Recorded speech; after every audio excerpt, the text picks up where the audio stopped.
Someone who I believe is an atheist saw my previous post and immediately said that he believed it because he noticed some glimpses of existentialist ideas in it. But what is existentialism in the first place? Existentialism is the philosophy of human nature that identifies people as having free will to determine the course of their lives. It emphasizes individual responsibility to create meaning rather than relying on higher power or religion to determine what is important or morally right.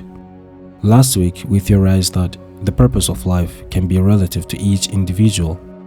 This implies that we are free to choose whatever lifestyle we want and have that serve as our purpose.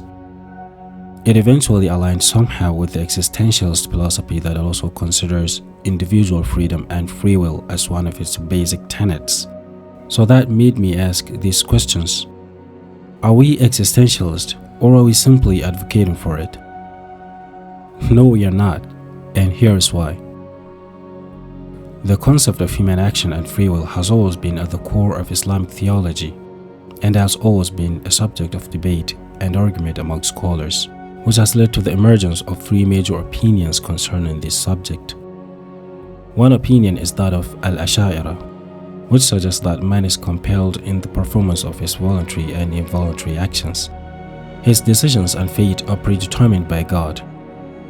Therefore, they argue that the individual does not possess a will with which he can choose, nor an ability with which the action can be performed. Although the individual does experience control over the choice to perform his actions, this choice is merely an illusion. The second opinion is that of Al-Mu'tazila. They believe that man has total control and he is accountable for his actions. If we were to claim that the actions of man, whether good or bad, are created by God, it will lead to attributing evil to him. Therefore, they believe in man having absolute freedom and responsibility for his actions. The third opinion, which I personally adhere to, is that of Shia theologians and philosophers, the followers of the Holy Prophet's household.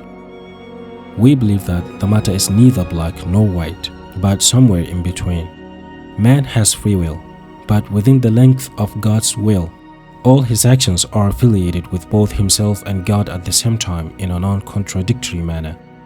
God gave us the will to do things, but he also gave us the will to do or not do it, and therefore we bear the outcome of our voluntary actions, contrary to Al-Mu'tazila, who literally took God out of the equation, and contrary to Al-Ash'ari, who attributed all actions to God and thus led to attributing man's evil actions to God. Of all the opinions we mentioned above, the second one appears to be more in harmony with existentialist philosophy because they share the same idea regarding free will and human action, in the sense that man has total control and responsibility. The 12er Shia who hold the third opinion always take a middle stance in almost every matter, even when we talked about physical and spiritual ways of gaining perfection. We were not implying that you can trade one for another, but rather making it clear that whatever route you take, you are simply manifesting God's perfection. But you are better off pursuing them both because we believe that seeking spiritual perfection is indispensable if you want to fulfill life. In any case, you are free to do as you will. Peace be upon you.